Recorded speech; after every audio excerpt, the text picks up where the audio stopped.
ये सारी चीजें सिर्फ उन लोगों के लिए महत्वपूर्ण हैं जो लगातार कोशिश कर रहे हैं कि अपने जीवन को बेहतर कैसे करें, थोड़ा और बेहतर काम कैसे करें, जीवन के दूसरे आयाम को कैसे खोलें।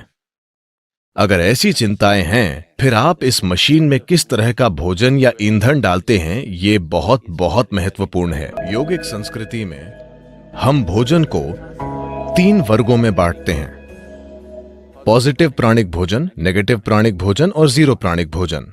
पॉजिटिव प्राण का मतलब है कि जब आप उसे खाते हैं तो वो शरीर में एक तरह की प्राणिक ऊर्जा लाता है। नेगेटिव प्राण शरीर से ऊर्जा निकाल लेता है। जीरो न देता है न लेता है, उसे बस स्वाद और आलस के लिए खाया जाता है। तो If you eat positive pranic food, energy will reverberate in a dynamic way. अगर आप पॉजिटिव प्राणिक भोजन खाते हैं तो ऊर्जा सक्रिय रूप से स्पंदित होगी। खासकर कुछ चीजें जो बहुत ज्यादा पॉजिटिव हैं, उनमें से एक है सफेद कद्दू। सफेद कद्दू बहुत ज्यादा पॉजिटिव है। आप मेरे ख्याल से इन दिनों आप सिर्फ उसे अपने घर के सामने लटकाते हैं या सड़क के 3 कोनों पर तोड़कर भैंस को दे देते हैं, लेकिन आप उसे नहीं खाते। नहीं, इसे खाना चाहिए क्योंकि इस सब्जी में इतनी ज्यादा प्राणिक ऊर्जा होती है। आप उसे अपने घर के सामने लटकाते हैं ताकि वहां अच्छी ऊर्जा हो, लेकिन अगर उसमें इतनी ज्यादा ऊर्जा है तो क्या उसे अपने अंदर डालना अच्छा नहीं होगा? उसे आपके अंदर डालना अच्छा है, खासकर अगर आप इस पर कई प्रयोग हुए हैं। अगर आप रोजाना 1 गिलास सफेद कद्दू का जूस पिएं तो आपके शरीर में कैंसर कोशिकाओं की संख्या बहुत कम हो जाएगी और आप साफ तौर पर देखेंगे कि आपकी बुद्धि की तीक्ष्णता बढ़ जाएगी। खासकर बच्चों को सफेद कद्दू का जूस जरूर पीना चाहिए। रोज सफेद कद्दू खाने से आप साफ साफ देखेंगे कि आपका दिमाग बहुत स्पष्ट और तेज हो गया है। कुछ हफ्तों तक सफेद कद्दू का सेवन करने से ही यह दिखने लगेगा। आप देखेंगे कि सुबह आप कॉफी पीते हैं, वो आपको चिड़चिड़ाहट के साथ ऊर्जा देता है। आप 1 गिलास सफेद कद्दू का जूस पिएं, वो आपको जबरदस्त ऊर्जा देगा। साथ ही वो आपको बहुत बहुत शांत भी रखता है। आप उसे जितना पी सकें उतना पीना चाहिए। लेकिन वे लोग जिन्हें अस्थमा है, जिन्हें आसानी से सर्दी खांसी हो जाती है, ऐसे लोग अगर सफेद कद्दू का जूस पिएंगे तो आपको तुरंत सर्दी हो जाएगी, क्योंकि ये शरीर को ठंडा करता है। अगर ऐसी समस्या है तो ऐसे लोगों को हमेशा सफेद कद्दू के जूस में थोड़ा सा शहद या काली मिर्च डालकर पीना चाहिए। ये सफेद कद्दू के ठंडक लाने वाले असर को कुछ हद तक कम कर देगा। जब हम जिंदा रहने के लिए खाते थे तो हमें जो मिलता था हम खा लेते थे। अब जबकि हम चुन सकते हैं, हमें वो चुनना है जो शरीर के लिए सबसे अच्छा है। अगर हम इस तरह नहीं चुनते तो हम किसी तरह जीकर चले जाएंगे।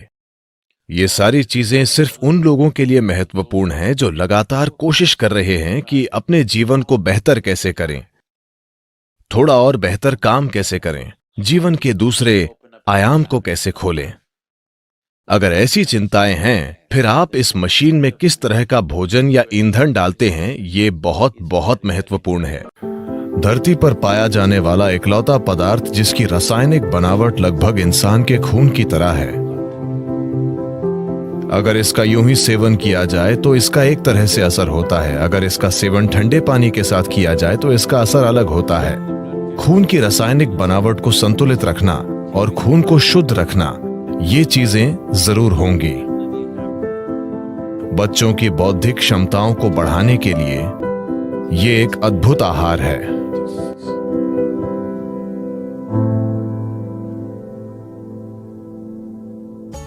शहद उन सबसे अच्छी चीजों में से एक है जिनका आप सेवन कर सकते हैं। मानसिक स्थिरता, शारीरिक खुशहाली, जीवन शक्ति, इन सभी चीजों को काफी हद तक बढ़ाया जा सकता है सिर्फ रोजाना शहद के सेवन से।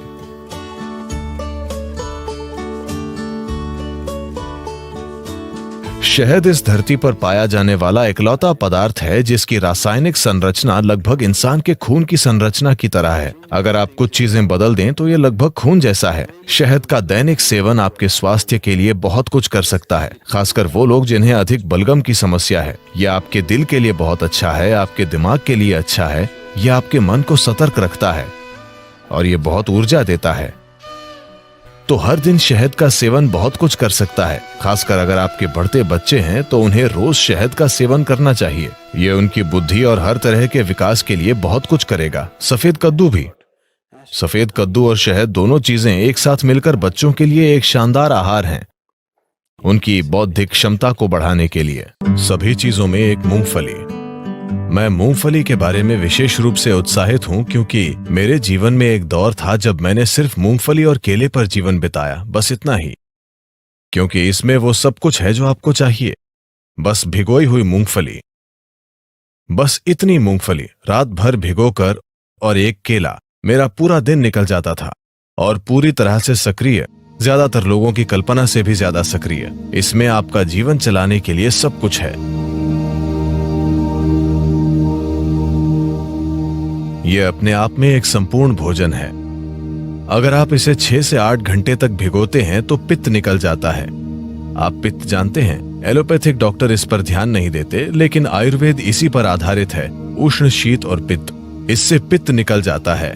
और इस भीगी हुई मूंगफली को अच्छी तरह चबा कर खाना।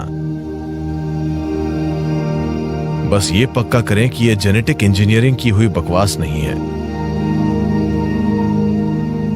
एक चीज यह है कि शायद इसमें जेनेटिक बदलाव किए गए हों। अब वो ये नहीं लिखते कि किसमें बदलाव किया गया है और किसमें नहीं। एक और चीज यह है कि आप इस हद तक फर्टिलाइजर और कीटनाशक डाल रहे हैं कि मूंगफली अब मूंगफली नहीं रही। बस ये पक्का करें कि वो ऑर्गेनिक मूंगफली हो।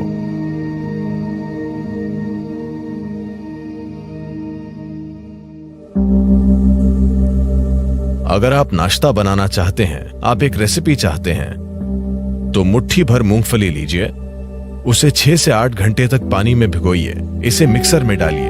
अगर आप कोई फल डालना चाहते हैं तो एक केला या आप जो चाहें वो डालें। केला उसमें अच्छा लगता है, आप कोई दूसरा फल भी डाल सकते हैं। अगर आप चाहें तो थोड़ा शहद भी डालें।